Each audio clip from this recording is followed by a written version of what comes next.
Mascots! Everybody loves them. Those little rascals are always up to some good-natured shenanigans, and sometimes criminality. Welcome to Shut Up Football. I'm Jeff Stoltzfus. That's Kevin. Today, we're talking about mascots. We're gonna learn a little history, and we're gonna have some fun. But to be clear, we're only talking about costume mascots, not animals. A lot of teams have birds or dogs or whatever. We're only talking about things with a zipper and people trapped inside them. And not every team has one. Only 28 of the 32 teams have a mascot. But we'll get back to that later. Let's get into it.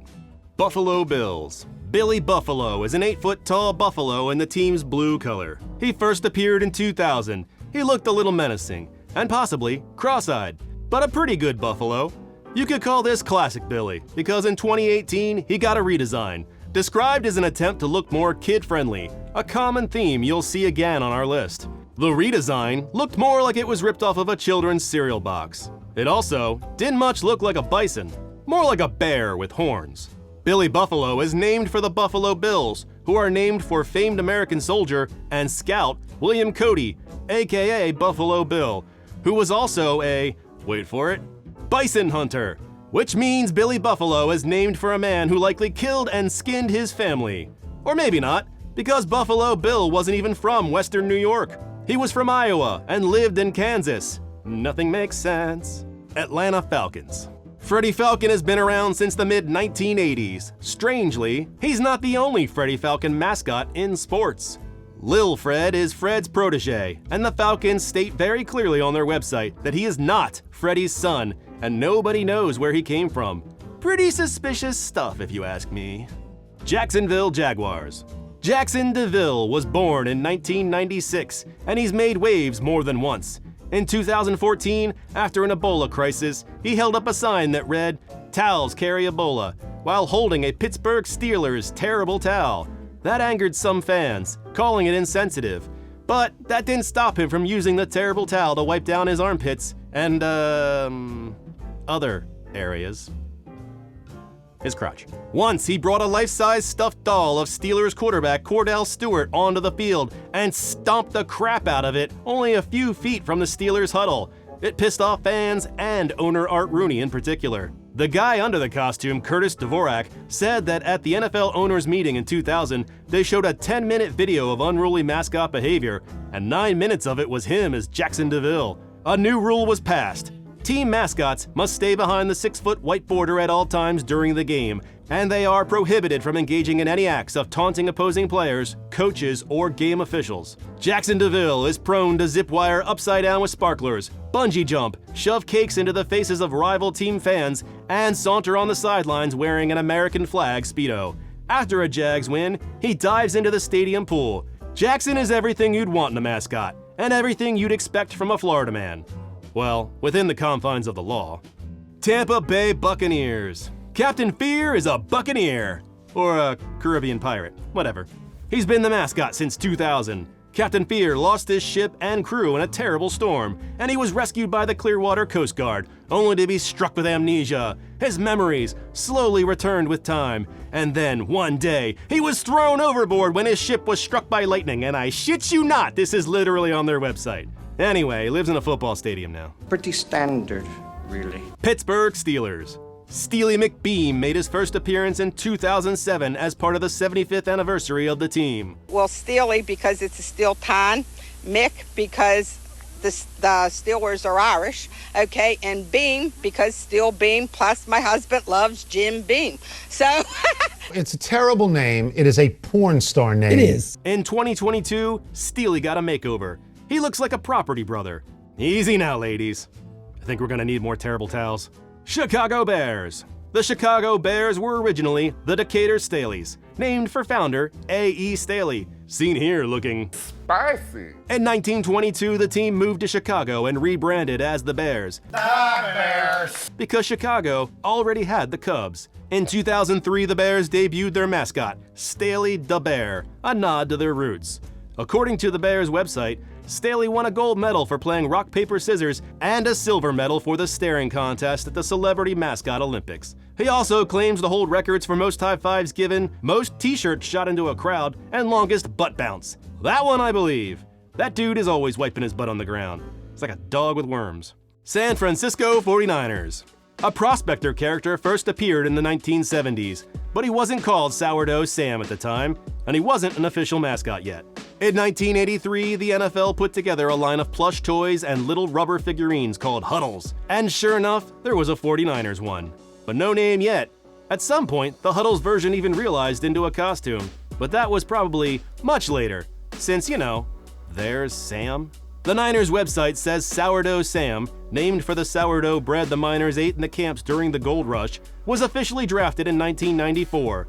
Finally, their one true king. He underwent several changes over the years, changing hats, losing and regrowing the beard. They even changed him from a prospector to a miner, which is different, I guess. Sam's hobbies include breakdancing and beatboxing. Tennessee Titans. The Houston Oilers moved to Tennessee in 1997 and changed their name to the Titans a year later. A year after that, T-Rack appeared. He's a raccoon, even though he looks more like a fox that robbed a bank. Trash pandas are the official state animal of Tennessee. So, Tennessee raccoon? T-Rack. New England Patriots. Pat Patriot first appeared as a logo back in 1960. Someone asked Boston Globe cartoonist Phil Bissell if he could scribble, and he said, "Heck yes," and boom, a logo was born. The Revolutionary War soldier ready to hike the ball was named Pat Patriot and slapped on the side of the helmets. In 1993, the logo was replaced by what's known as the Flying Elvis logo. Was Pat Patriot gone forever? You know he wasn't. He became the mascot. Modern Pat Patriot doesn't don Revolutionary War gear. He's just a big fat face in a jersey. And sometimes, not even that. Sick abs, brosif. I mean, he's really just a dude.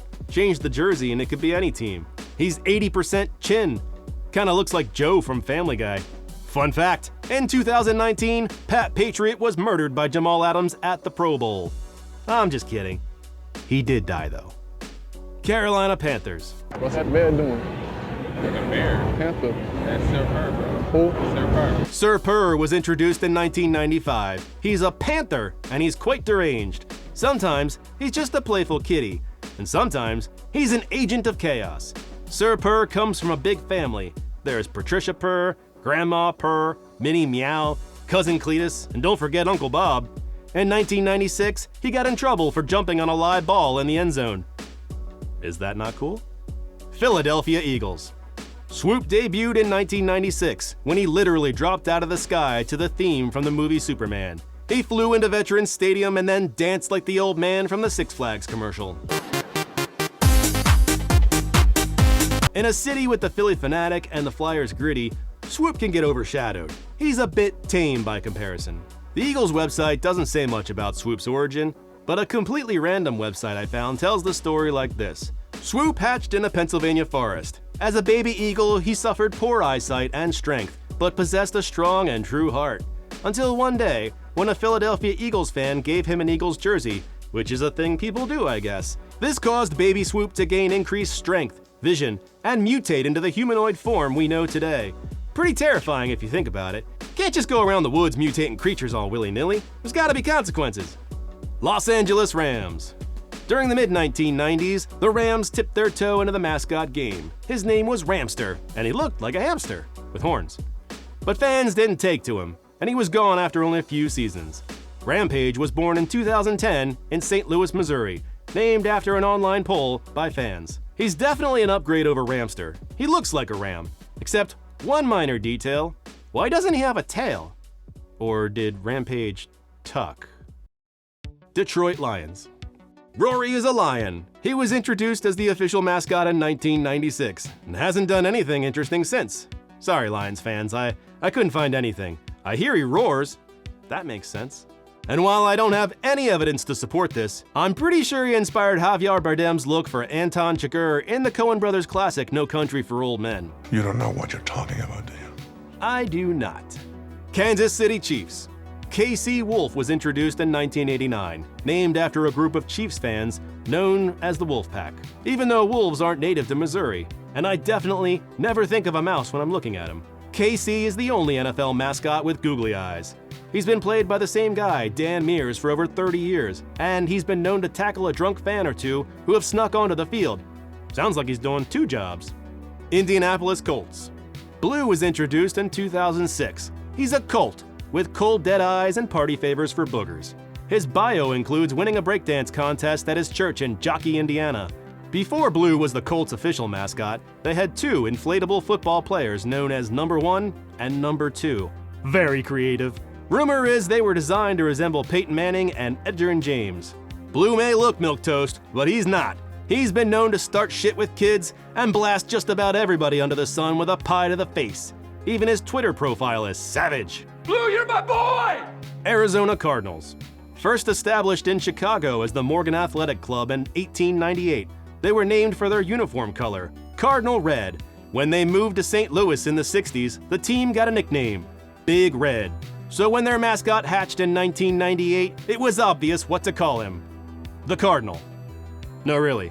It wasn't until a year later they named him Big Red. Baltimore Ravens. The Ravens were named after writer Edgar Allan Poe, who lived and died in Baltimore. So it made sense that in 1998, the Ravens introduced their new mascot, three Raven brothers, Edgar, Allan, and Poe. Each Raven was meant to have a different personality and represent different parts of the team. Edgar represented the players who didn't line up at the line of scrimmage, such as linebackers, quarterback, defensive backs, etc. He was the leader of the brothers and supposed to be arrogant. Allan represented the receivers and running backs. He was supposed to be excited and full of energy. Poe represented the linemen, described as slow and lazy, but lovable. After the 2008 season, Edgar and Allan were retired. It was down to just Poe. However, in 2022, the brothers returned after Poe suffered a serious leg injury in the preseason. It kept him out until late in the year, when he made his glorious and dramatic return. Seattle Seahawks. Blitz is a Seahawk, or Osprey really. He was born in 1998. He looked kinda shaggy and freaky. They tweaked him over the years, but in 2004, Blitz got a major overhaul in the effort to appeal to kids? Nope, not this time. They wanted him to more closely resemble the logo.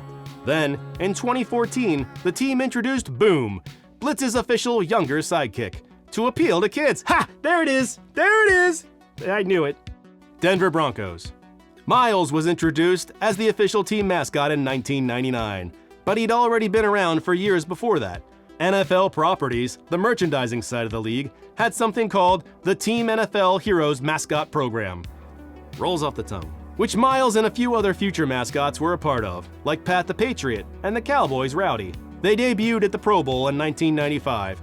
Most of them didn't stick because they were weird, or scary, or, kind of fucked up, really. A few years later, after the mascot program was canceled, Miles officially joined the Broncos. That's his real story. But according to the Broncos website, this is Miles' true history. On a snowy evening in 1999, Miles was born from a bolt of lightning in the Colorado Rocky Mountains. He was raised by wild horses, who, of course, were huge Denver Bronco fans. He lived in the mountains for 2 years. Wait, he was born in 1999, lived in the mountains for 2 years, and joined the Broncos in 1999? That doesn't make sense. Anyway, he came down from the mountains like Moses and joined the Denver Broncos because he liked their grass. Rocky Mountain High. Turf, whatever. Dallas Cowboys. Like I said, Rowdy was part of the NFL mascot program in the mid-90s, except he wasn't called Rowdy back then. Originally, he was developed with the name Big D, and Big D was marketed to kids. You know, for kids. He wasn't officially adopted by the Cowboys as their mascot until 1996, when his name was changed to Rowdy. Described as an ever-smiling buckaroo and giving no vibes of being a sexual predator. I mean, it's not like he drives a windowless van. Rowdy was the first NFL mascot to get his own bobblehead back in 2015. That same year, he was named the most hated mascot by Sports Illustrated. Miami Dolphins. According to the Miami Dolphins website, TD was signed in 1997 by head coach Jimmy Johnson. He was named via a Name the Mascot contest that took in more than 13,000 entries. What does TD stand for? The Dolphin. Seems like they could have saved 13,000 people's stamps on that one. He was stolen briefly in 1994, but luckily, pet detective Ace Ventura rescued him and quarterback Dan Marino, just in time for the Super Bowl versus the Eagles. That same game, Ventura accosted the Eagles mascot a full 2 years prior to them getting one, meaning this unnamed bird was the harrowing motivation for Swoop's future tale of vengeance. This mascot is pretty boring for Florida with all that gray. I wish they had divorced themselves from realism, as Floridians often do, and made the mascot aqua-colored like the logo. Maybe give him a mullet. Minnesota Vikings. Victor the Viking is said to be related to Thor. Yeah, that guy. He even carries his hammer, Mjolnir, which contains 0% mules. As the story goes, Victor was sailing in the Atlantic Ocean when a great storm approached. It was sent by Odin, who was all cheesed off because Thor helped humans or something. Stupid Avengers. Victor's ship was blown off course, all the way to Minnesota. Victor sank to the bottom of Lake Superior and was frozen by Thor to wait for his destiny, which finally came in 2007 when he thawed. Somehow he caught word of the Minnesota Vikings and sought out his own kind, only to realize they're actually a football team. So he tried out for the team, but with no knowledge of what the heck he was doing, he didn't make the final 53. Instead, the team asked him to be their mascot. I would have assumed he would have slaughtered a lot of them for such insolence, but instead he was like, yeah, okay. New Orleans Saints. Gumbo was introduced in 1995. He's a St. Bernard named for the traditional Cajun food. Gumbo retired in the early 2000s and was replaced by someone called Mambo. He was said to be rescued from a sinking vessel by a local fisherman. Mambo was so impressed with the Saints that he tried out for the team, and just like Victor the Viking, he didn't make the cut, so they hired him as their official court jester. Whatever. Mambo didn't last long, and Gumbo was lured out of retirement, probably with treats. There's also Sir Saint. He first appeared in 1967 as a human mascot. In 2009, he re-emerged as a costume mascot. Gone was his knight's costume. Now he'd be known for his giant nutsack of a chin. I mean, look at that thing! Cincinnati Bengals. Houday was introduced in 2001. He's a Bengal tiger, named for the popular fan chant. Houday, the tiger, seen here eating dinner, is a fan favorite. However, if you think naming your mascot after your perplexing local chant makes it harder to research your mascot's history, you are correct. I got nothing. Cleveland Browns. Brownie the Elf first appeared as a logo in the 1940s. Owner Mickey McBride wanted to market the team and chose a folklore character. The legend of the Brownies starts in 16th century Britain. They're little sprites that do chores around your house and farm. Just give them some milk and bread and they'll be cool. They're not actually elves. Brownies are their own thing. You know how the Girl Scouts have the brownies? Yeah, it was named for these little scamps, not delicious yum-yums. So if the brownies aren't elves, why is he called Brownie the Elf? Is he an elf named Brownie? Or a brownie? Forget it, Jake. It's Cleveland! Brownie wasn't just a logo. They used a man with dwarfism to play him on the field too, which is pretty messed up, but not uncommon for a time when teams employed humpbacks to rub for good luck. When Art Modell bought the team in '61, his first mission was to kill Brownie. The logo, not the dwarf. Why did I tell you all that backstory? 'Cause Brownie is back. After the Browns returned to Cleveland in 1999, he's been creeping up in various capacities. In 2006, the logo appeared on training camp ponchos as well as their media guide, celebrating the 60th anniversary of the team. Anyone who wasn't hip to Brownie already got a surprise in 2022 when he appeared at their 50-yard line. And not just as a logo, Brownie the Elf was now Brownie the Mascot. He wasn't sinister enough for Art Modell, but he fits right in with modern times where our mascots are cheery and our daily landscape is a cold, collapsing ruin. The Browns also have Chomps, a Labrador in a helmet. In the 1980s, Cleveland Browns defenders started barking at opposing teams. The fans picked up on it and continued the tradition as their own. Soon, Cleveland fans became known as the Dog Pound, dressing like dogs, bringing bones to games, chewing on their butts and humping legs. Chomp Swagger Jr., as he's officially known, was a direct reference to this. He first appeared in 2003. Houston Texans. The Texans joined the NFL in 2002 as an expansion team. That same year, we were introduced to their mascot, Toro. He's a bull because Texas. He makes hundreds of appearances per year, including schools where he supports an anti-bullying campaign, which is kind of a joke, but also a real thing. Good job, Toro. Las Vegas Raiders. What the hell am I looking at? It's the Raider Rusher. Is he the Raiders' mascot? Maybe.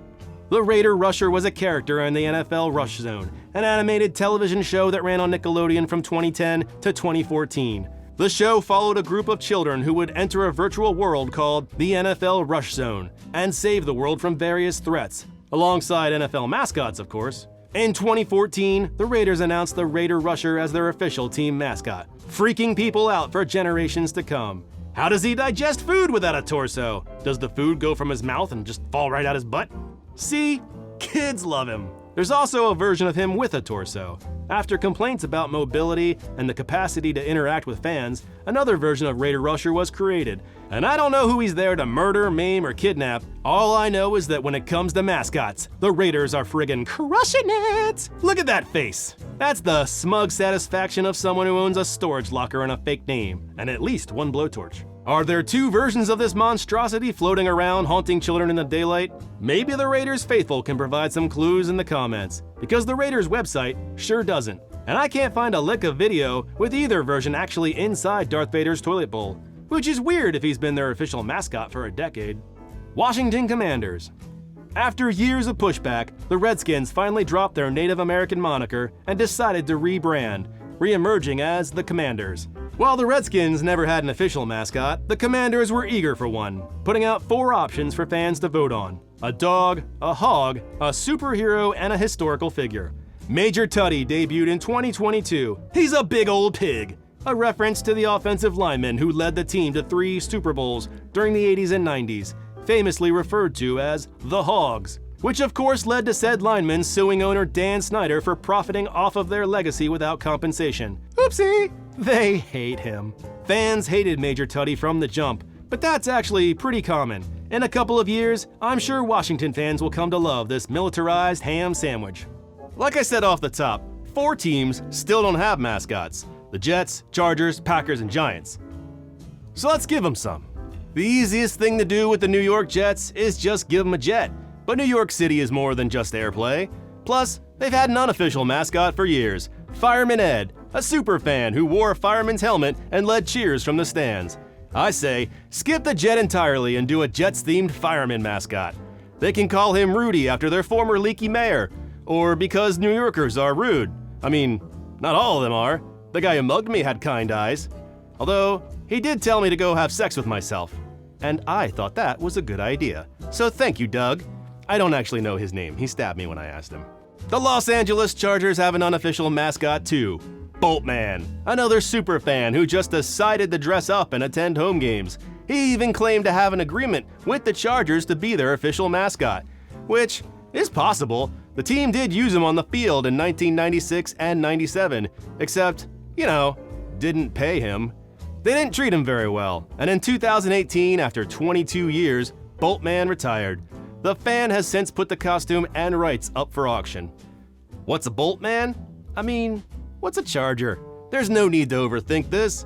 Just buy Boltman and give him a redesign. I mean, I love his look. Like a can of Four Loko had sex with human growth hormones in the back of a Taco Bell dumpster. Or maybe just Jack Nicholson. Huh. Uncanny. But he definitely needs a polish if he's going to be visiting children's hospitals and giving away rescue dogs, or whatever it is mascots do in the off-season. Maybe tone down the roids and slap some googly eyes on him. The Green Bay Packers were founded in 1919 with funding from the Indian Packing Company. Meatpacking makes for better jokes than mascots, though they did try in 1984 with Packy Packer. He carried sausages. The fans are called cheeseheads, and I wouldn't want to mess with that by doubling down on a cheese-themed mascot. Wisconsin is called the Badger State, but the University of Wisconsin football team is already known as the Badgers. There aren't a lot of great options here. Or maybe I'm being too literal. I mean, if we can have a pig commander and a raccoon titan, maybe it's time to be bold. Packers Hall of Fame coach Vince Lombardi often referred to Lambeau Field as the frozen tundra, which got me thinking about which kind of animals can survive in such harsh conditions. Obviously a polar bear, but with a division rival named the Bears, that seemed too big a pill to swallow. Instead, I went with an Arctic fox. Why a fox? Well, besides living on the frozen tundra, Green Bay Packers sit at the mouth of the Fox River. Call him Curly and dress him like an old-school footballer, leather helmet and all. And finally, the New York Giants. As far as I could find, the Giants have never had a mascot of any kind. Not even an animal. Not even an unofficial one. They don't even have cheerleaders. Do they not like fun? You suspect. Boo! Boo the Giants! Oh wait, I spoke too soon. There is License Plate Guy, a guy who wears license plates around his neck at games. But that's just another super fan. Damn it, New York! Why don't you like mascots? This one is gonna be hard because we can't make a giant. We just don't have the space. We could stick with the theme of size. They are the giants, nicknamed Big Blue, living in the Big Apple. Size queens. You know what else is blue? Elephants. Like the ones living in the Bronx Zoo. How about a big blue elephant in a Giants jersey? I don't know if Giants fans would get behind that. You could call him Sully after that pilot who landed in the Hudson. If you can't get behind Sully the big blue elephant, I have one final idea. Part of the Giants' history is the Detroit Wolverines, who were bought by owner Tim Mara in 1928 and folded into the New York Football Giants. So, you could reason that a Wolverine is a viable part of the franchise's history. So if you're looking for an animal with a little more punch, a Wolverine fits the bill. I mean, who doesn't love an irascible Wolverine? A mascot doesn't have to be an animal, but for me, it's a lot more fun when it is.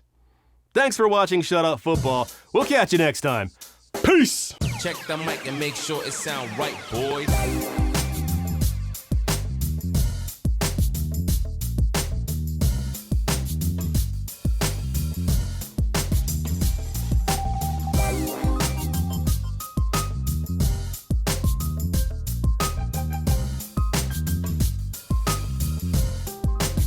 It sound right, boy.